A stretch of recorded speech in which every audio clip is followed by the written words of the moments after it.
Olá, alunos! Bem-vindos à nossa aula sobre as modificações gravídicas do organismo materno.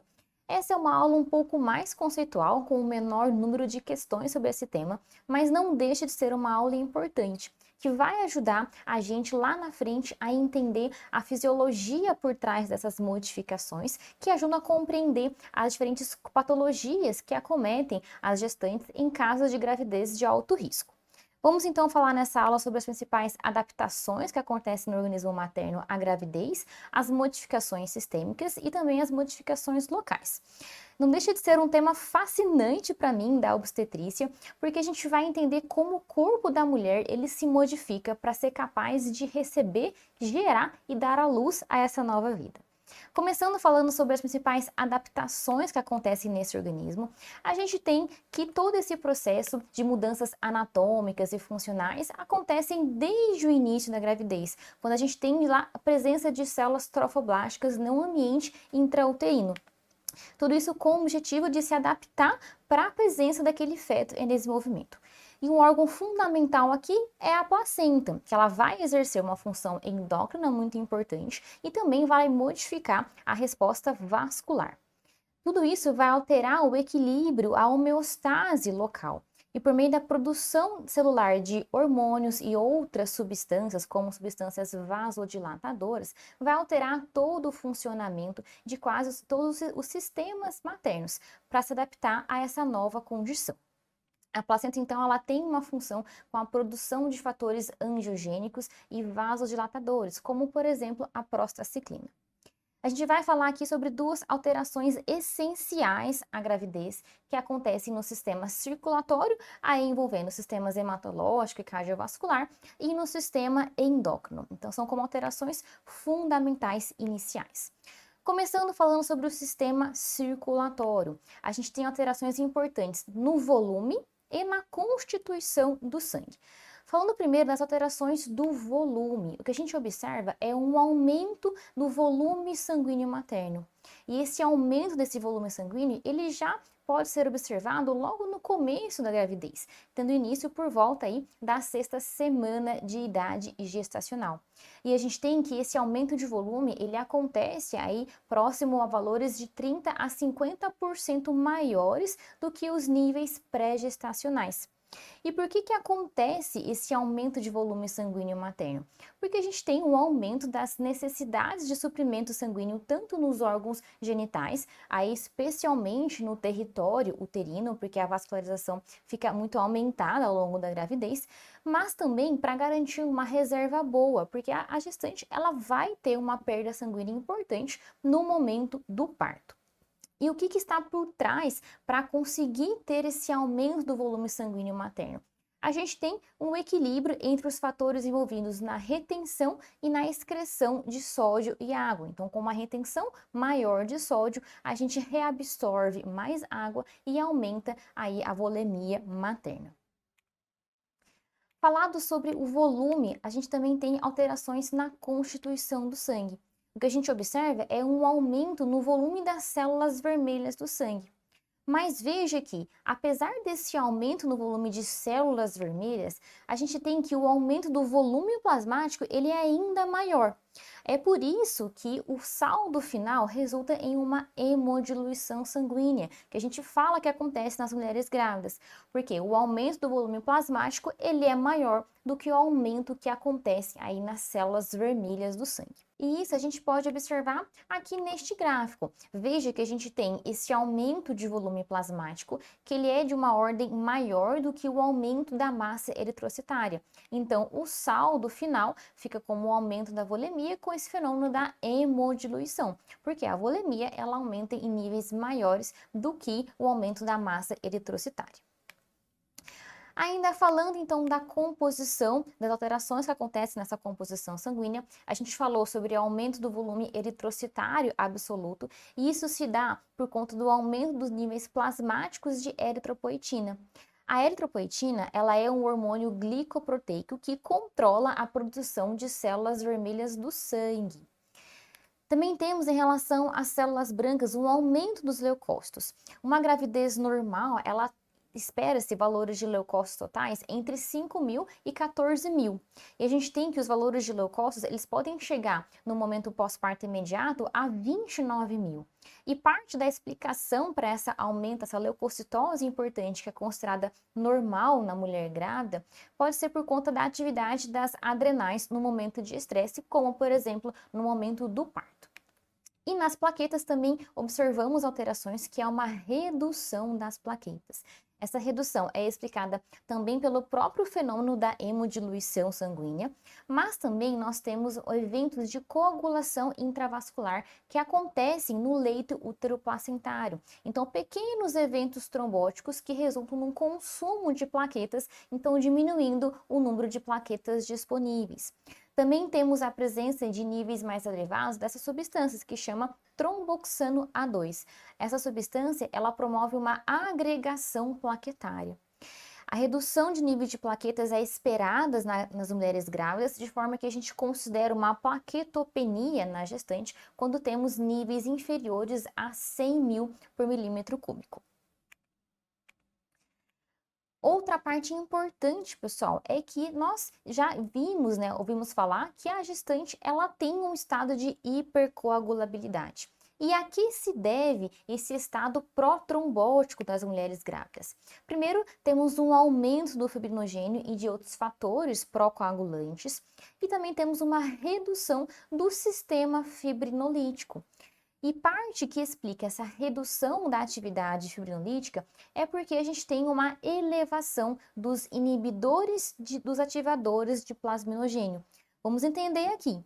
O ativador de plasminogênio, ele quebra o plasminogênio em plasmina, ou seja, então esse ativador de plasminogênio, ele dissolve o coágulo de fibrina e alguns outros produtos solúveis. Se você tem, então, o inibidor dessa substância que dissolve o coágulo, então você tem que o coágulo, ele perdura por mais tempo. Isso contribui para esse estado de hipercoagulabilidade. Outras modificações que acontecem no sistema circulatório, agora focando na parte hemodinâmica, a gente conversou que temos um aumento da volemia materna, isso resulta num aumento de volume sistólico, de volume de pré-carga que chega ao coração direito das gestantes. Também vamos ter um aumento da frequência cardíaca basal, que é observada em de 15 a 20 batimentos por minuto, e como resultado de tudo isso, de aumento de volume sistólico e de aumento de frequência cardíaca, o que a gente tem é um aumento do débito cardíaco nas mulheres grávidas. E esse aumento do débito cardíaco, ele é observado já logo no início da gravidez. E por que isso é importante? Porque então pacientes que já têm, por exemplo, uma cardiopatia de base, alguma cardiopatia congênita, ou que já são hipertensas crônicas, ou que tem algum outro distúrbio hiperdinâmico, como por exemplo um hipertiroidismo, elas podem apresentar uma descompensação clínica das suas doenças de base logo no começo da gravidez. Então, podemos observar aqui neste gráfico que esse processo de adaptação, de modificações e de aumento de débito cardíaco, ele já se inicia por volta aí do final do primeiro mês de gravidez. Por volta de 24 semanas, ele chega muito próximo aí ao seu ápice e depois aumenta em valores ainda maiores no pós-parto imediato. Perceba que a gente pode ter um incremento de quase 80% no débito cardíaco das pacientes comparado com níveis pré-gravídicos. Continuando ainda no sistema circulatório, veja quantas modificações importantes a gente tem. Agora falando um pouquinho sobre as substâncias vasodilatadoras, alguns fatores angiogênicos. O que a gente observa é um aumento da prostaciclina. E também temos um aumento da progesterona, que é o hormônio que está sustentando toda essa gravidez. Esse aumento de prostaciclina e aumento de progesterona resulta em um fenômeno de vasodilatação sistêmica. Também o que temos observado é uma produção endotelial de óxido nítrico e a própria circulação uteroplacentária, que por si só é uma circulação de baixa resistência vascular. Como resultado de tudo isso, dessa vasodilatação e essa circulação de baixa resistência, o que a gente observa é uma redução da resistência vascular periférica das gestantes. Então, veja que a gente tem essa definição de pressão arterial sistêmica. A pressão arterial é igual à resistência vascular periférica vezes o débito cardíaco. O que a gente viu até agora aqui, então, de modificações na mulher grávida? A gente tem um aumento no débito cardíaco, mas veja que aqui a resistência vascular periférica ela ganha. Por quê? Por conta esse efeito vasodilatador importante, essa circulação uteroplacentária, existe uma queda muito importante na resistência vascular das mulheres grávidas. E como efeito final, como saldo, o que a gente observa é uma queda dos níveis de pressão arterial sistêmica, que atingem menores valores lá no meio da gravidez, por volta do segundo trimestre de gravidez. Falando um pouquinho sobre o coração, que a gente tem que o coração ele tem um aumento de volume cardíaco, né, tanto por hipertrofia de miócitos, e esse aumento de volume pode promover um certo desvio do eixo do coração para cima e para a esquerda. Em relação ao ritmo cardíaco, podem ser observadas algumas extrasístoles ventriculares, outras taquicardias paroxísticas supraventriculares também. E o que é comum a gente encontrar também como conceito em algumas questões de provas é sobre o sopro cardíaco sistólico fisiológico que pode aparecer nas mulheres grávidas. E o que explica o aparecimento deste sopro? A gente viu que temos uma redução da viscosidade sanguínea, naquele fenômeno da hemodiluição, porque o aumento da volemia ele é maior do que o aumento da massa eritrocitária. E também temos o aumento do débito cardíaco. Então, junto com esse aumento de débito e esse sangue menos viscoso, o que a gente tem um turbilhonamento sanguíneo que pode resultar no aparecimento então desse sopro cardíaco sistólico. Agora vamos falar do segundo sistema importante com algumas adaptações fundamentais aí para a gravidez, que é o sistema endócrino. A gente tem que entender que o metabolismo da gestante tem duas fases distintas, basicamente. Uma fase de anabolismo materno, de formação, de construção proteicas, e uma fase de catabolismo materno para o anabolismo fetal. Então, dividindo em duas fases, a gente tem que na primeira metade da gravidez, o que predomina é o metabolismo energético, que vai promover armazenamento de gordura e glicogênese hepática. Na segunda metade, o que vai predominar é um período catabólico, em que vamos ter fenômenos como lipólise, neoglicogênese e resistência periférica à insulina, aqui principalmente por conta da ação do hormônio lactogênio placentário. Esse hormônio lactogênio placentário, ele atinge níveis elevados aí a partir das 24 semanas de idade gestacional. E é por isso que aqui é um segundo momento de rastreio do diabetes gestacional para aquelas pacientes que tiveram uma glicemia de jejum normal na primeira consulta do pré-natal. Aqui algumas curiosidades em relação com a necessidade calórica na gravidez. É comum a gente ouvir de que a mulher grávida ela come por 2, mas veja que isso não é verdade. Então, qual que é a necessidade calórica total durante a gravidez? Cerca de 80.000 quilocalorias. No primeiro trimestre, em torno de 85 quilocalorias por dia. Segundo trimestre, 285 quilocalorias por dia. E no terceiro trimestre, um incremento aí de 475 quilocalorias por dia, que é de necessidade calórica que a grávida precisa a mais do que as pacientes não grávidas. Continuando dentro do sistema endócrino, a gente tem alterações importantes na glândula hipofisária. O que a gente observa é também um aumento de volume da adenohipófise, da hipófise anterior, como a hipertrofia e também hiperplasia. E o que a gente tem nos grupos celulares da hipófise anterior, com os lactotrofos, uma produção importante da prolactina. Porque a prolactina, ela tem que preparar as glândulas mamárias para a produção de leite no pós-parto. No grupo celular dos tireotrofos, o que a gente observa é uma redução da produção do TSH. E o que explica essa redução da produção do TSH? A gente tem que a fração alfa da gonadotrofina coriônica humana, ela tem uma semelhança molecular com a fração alfa do hormônio estimulante da tireoide, o TSH. Com isso, essa fração alfa do HCG, que está em níveis elevados na mulher grávida, pode estimular a função tiroidiana. E isso, por meio de uma retroalimentação negativa, reduz a produção e a secreção hipofisária do TSH. Falando então ainda de tireoide, o que a gente tem de modificações na tireoide é uma sobrecarga funcional, Porque o que a gente observa é uma redução dos níveis séricos de iodo por conta tanto do aumento da taxa de filtração glomerular, que a gente já vai entender em breve porque ela acontece, e também pelo próprio consumo periférico aí dos níveis séricos de iodo. Também temos uma estimulação direta dos receptores de TSH pelo HCG por conta da semelhança molecular da fração alfa dessas duas substâncias. Na paratireoide, o que está acontecendo? A gente tem um aumento na demanda de cálcio, porque o feto ele consome, em média, 300 miligramas por dia de cálcio na gravidez. E isso concentrado principalmente na fase, né, anabólica, do meio para o final da gravidez, ali no terceiro trimestre. Também que a gente tem uma redução do nível sérico de cálcio total por conta dessa demanda maior de cálcio e como consequência um aumento do calcitriol.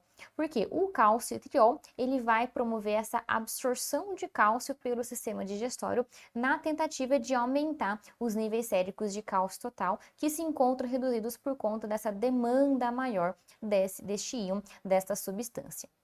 E este aumento do calcitriol, ele resulta da estimulação da atividade da 1-alfa-hidroxilase renal, que acontece pelo próprio hormônio estrogênio. Então, o estrógeno, ele estimula a atividade da 1-alfa-hidroxilase renal, que vai, então, promover esse aumento dos níveis de calcitriol, que promovem a absorção de cálcio pelo sistema digestório. Vamos colocar em prática, então, alguns conceitos com essa questão super recente da UERJ 2024. Pausem o vídeo, deem uma lida. O que temos aqui, pessoal? Temos uma puérpera, em que ela já tem uma cardiopatia de base, ela tem uma estenose mitral valvar, e ela está no primeiro dia pós-parto se queixando de dispneia e ortopneia. Ela tem uma taquipneia, está com uma frequência respiratória de 28 incursões por minuto. E o que mais chama a atenção no exame físico? Ela tem um sopro diastólico, 3 cruzes em 6, e na ausculta pulmonar, ela tem estertores bolhosos bibasais. E a questão pergunta qual é a principal modificação do organismo materno que é responsável por essa complicação observada. Vamos entender primeiro qual que é a complicação observada aqui. Pessoal, essa taquipneia, com essa dispneia e ortopneia e estertores bolhosos bibasais falam muito a favor de uma congestão pulmonar. Mas por que essa puérpera ela vai ter uma congestão pulmonar? Primeiro fato, ela é puérpera e ela já tem uma cardiopatia de base, que é uma estenose mitral. Então, veja aqui, nas pacientes que têm estenose mitral, elas têm uma dificuldade de abertura da válvula mitral. Então, o sangue vai ter dificuldade para sair do átrio esquerdo para o ventrículo esquerdo. Então, vai ter um acúmulo de sangue no átrio esquerdo, com aumento de pressão nesse átrio esquerdo. E vai ficar mais difícil de entrar mais volume para esse átrio, o volume que vem das veias pulmonares. Então, vai acontecer um represamento de sangue no leito pulmonar. Por conta desse represamento de sangue intravascular, a gente tem um aumento de pressão hidrostática. O que pode acontecer é um extravasamento de líquido para o terceiro espaço lá no leito pulmonar, o que justifica esses sintomas de congestão pulmonar. Mas por que isso tem maiores chances de acontecer nessa fase aqui do pós-parto imediato? Lembra que a gente comentou que neste período é quando a gente tem o ápice do aumento do débito cardíaco das pacientes que estiver no pós-parto imediato. Então, o coração ele está com uma grande demanda. A gente tem um aumento do volume sistólico por conta da reabsorção de todo aquele líquido, da volemia aumentada ao longo da gravidez. Então, um aumento de pré-carga, com um aumento de frequência cardíaca, a gente tem uma exigência grande desse coração, com esse aumento de débito cardíaco. E isso, juntado com a questão de uma estenose mitral valvar, pode aumentar, sim, a chance dessa congestão pulmonar e a quadros graves que a gente conhece como edema agudo de pulmão, tá? Vamos entender agora, então, as alternativas. Letra A, ela fala de uma diminuição da capacidade residual funcional pulmonar. Pessoal, o que a gente tem é que acontece sim essa redução da capacidade residual funcional pulmonar, que a gente já vai entender como ela acontece. Isso se deve principalmente a uma redução de volume corrente, por conta da elevação do diafragma das mulheres grávidas, por conta do útero gravídico. Mas aqui no pós-parto, o útero já reduziu muito seu volume, então não vai justificar essa redução da capacidade residual funcional neste momento. E isso também não justificaria esses sintomas que a paciente apresenta. Letra A, errada. Letra B, aumento dos fatores pró-coagulantes. Será que tem a ver então com o estado de hipercoagulabilidade que pode ter gerado uma embolia pulmonar nessa puérpera? Pessoal, esse raciocínio, ele é válido, porque sim, puérperas também estão em estado pró-trombótico aumentado, com risco sim de embolia pulmonar. Mas o quadro clínico aqui denunciado não é muito característico de uma embolia pulmonar, porque no geral, essas pacientes com embolia, elas se apresentam com uma dispneia mais súbita, uma taquicardia mais importante, uma dor torácica pleurítica, né, também importante, o que não é o caso aqui. O enunciado, ele direciona a gente a pensar em quadro de uma congestão pulmonar. Letra C. Diminuição do retorno venoso? Não, pelo contrário, o que a gente tem nessa fase do pós-parto é esse aumento de reabsorção, então um aumento de retorno venoso. E D. Aumento do débito cardíaco? Sim, é isso que justifica esses sintomas que a paciente apresenta. Então, resposta, letra D. Mais uma questãozinha para colocar em prática. Pausem o vídeo, deem uma lida. Pessoal, aqui é uma questão da USP de 2019. Então, veja que traz pra gente uma gestante com 34 semanas de gestação que está se queixando de palpitações. O que mais que ela fala? Ela se conta que ela tem palpitações e para subir um curto lance de escadas, ela está se sentindo mais cansada, isso com uma piora progressiva nas últimas 2 semanas.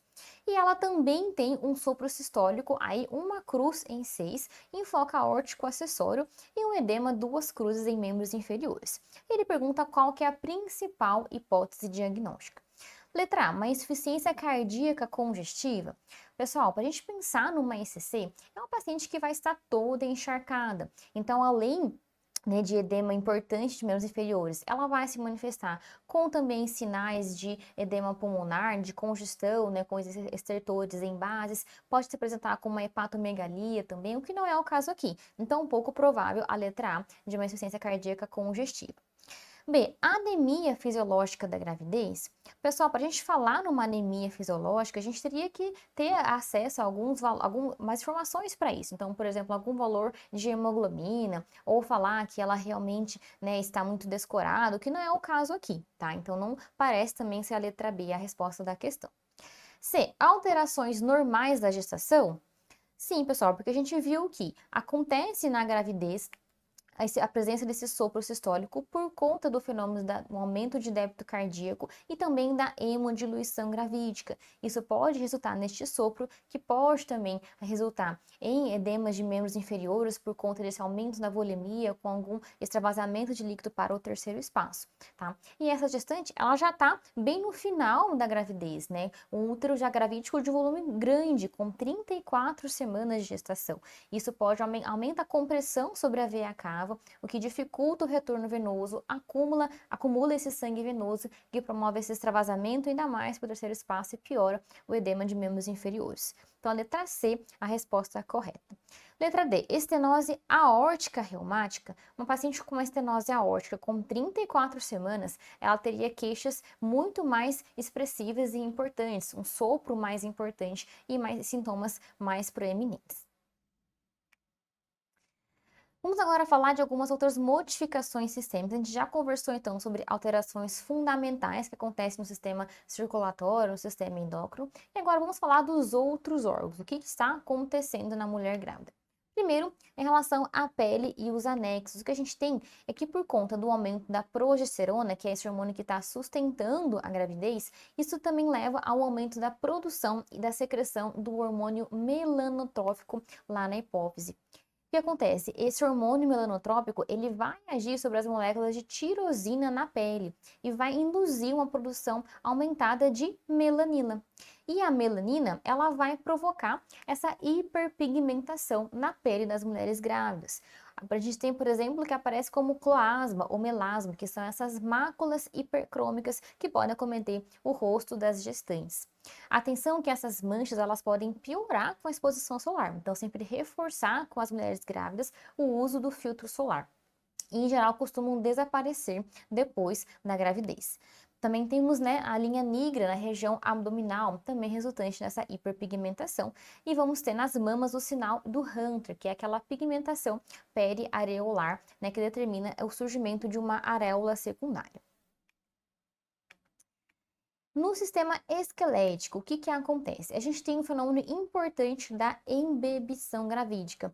O que é isso? Ela resulta nessa maior elasticidade das articulações da bacia óssea. Então, também por conta, né, do hormônio da progesterona, a gente tem que essas articulações elas recebem uma quantidade maior de líquido, garantindo essa maior elasticidade. Isso principalmente na sínfise púbica, na região sacrococcígea e nas sinostoses sacroilíacas, sempre com a ideia de acomodar aquele feto que está em crescimento e preparar para o parto.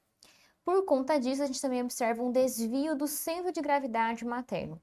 É isso relacionado também ao peso do útero gravídico. E como consequências, temos na coluna da gestante uma hiperlordose e também uma hipercifose, né? Então veja aqui a hiperlordose. Junto com tudo isso, resulta na marcha anserina. O que é a marcha anserina? A gestante, ela, por conta desse desvio do centro de gravidade materno, ela tem que adaptar a sua caminhada. Então, ela afasta os pés e diminui a amplitude dos passos durante a deambulação. Então, é essa caminhada bem característica aí das mulheres grávidas. Falando um pouquinho sobre o sistema pulmonar, o que a gente tem de alterações importantes aqui?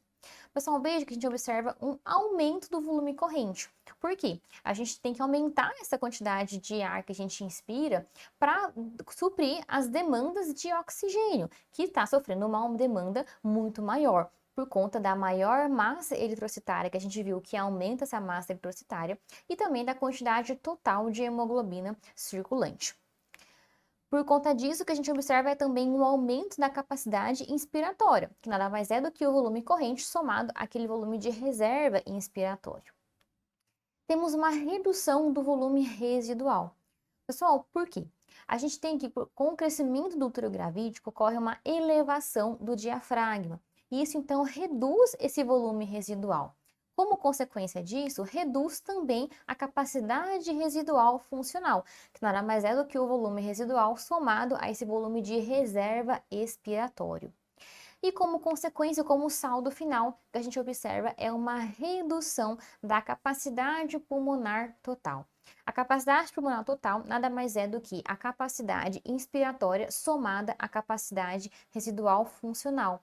Mas veja aqui que a capacidade pulmonar total ela está reduzida na gravidez em aproximadamente 200 ml. Principalmente, o principal efeito que corrobora para isso é a elevação do diafragma. Então, a redução do volume residual ela é mais importante do que o aumento do volume corrente. Por isso que, como saldo final, o que a gente observa é uma redução da capacidade pulmonar total das gestantes. Um outro detalhe é que a frequência respiratória ela sofre pouca ou nenhuma modificação durante a gravidez.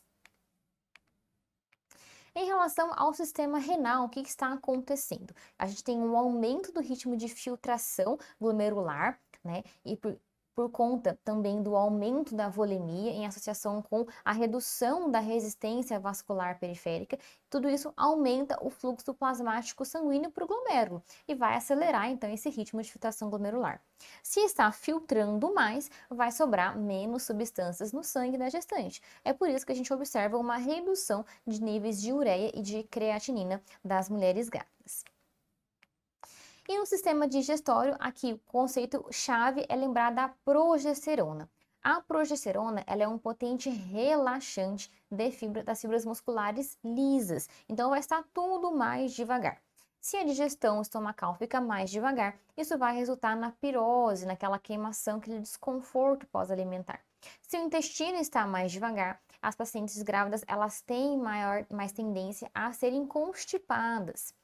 Também observamos uma hipertrofia e uma hipervascularização gengival, que também tende a melhorar no pós-parto.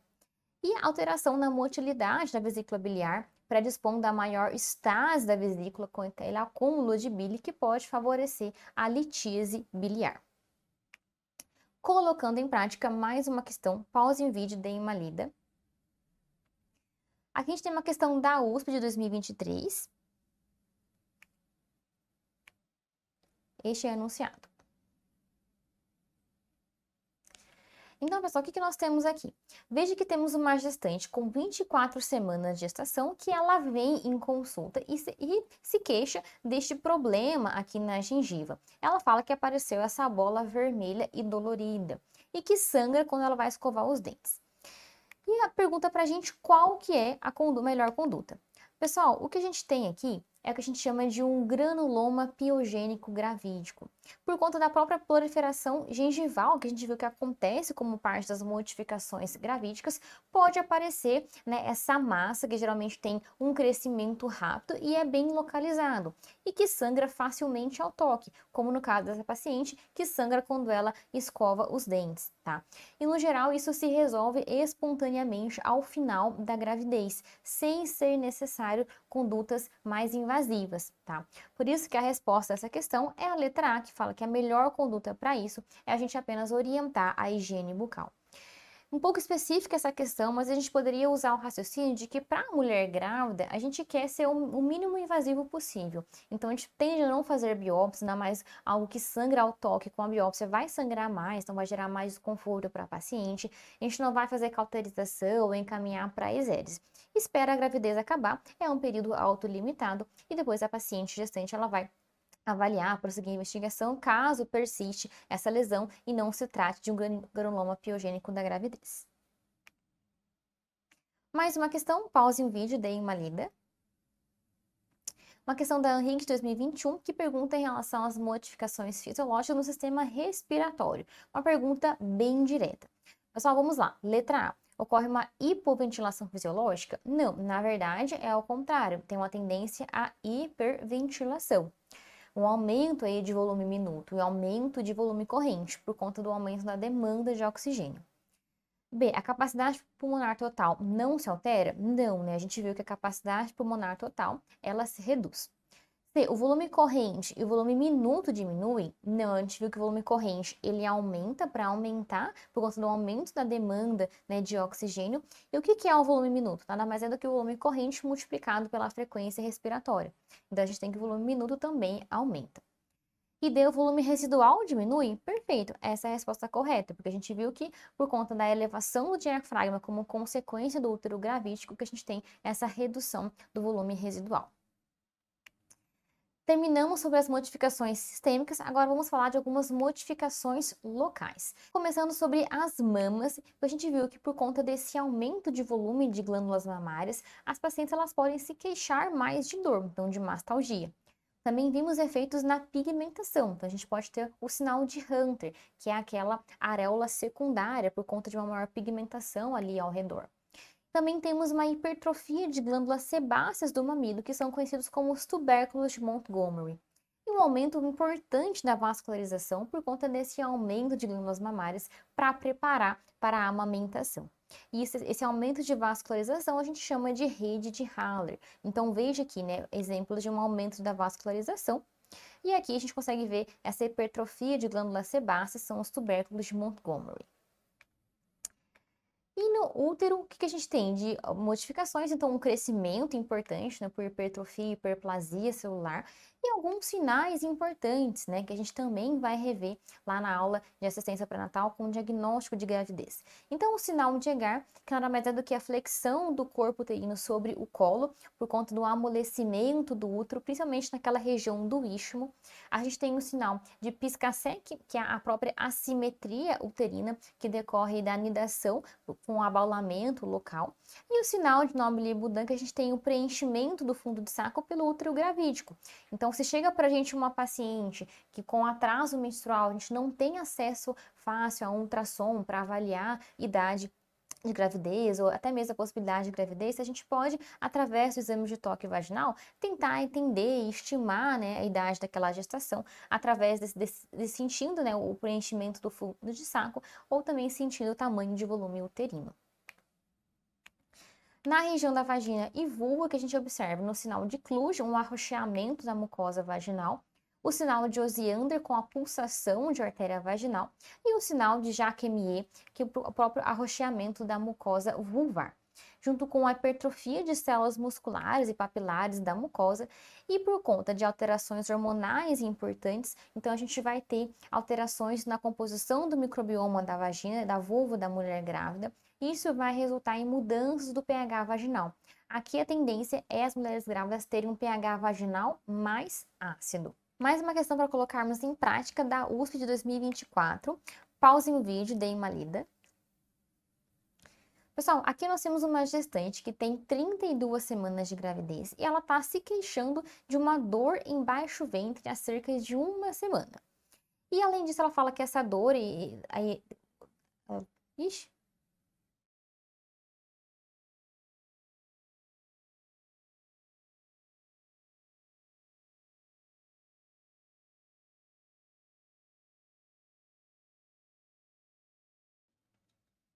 Colocando em prática mais uma questão, essa da USP 2024. Pause o vídeo, dê uma lida.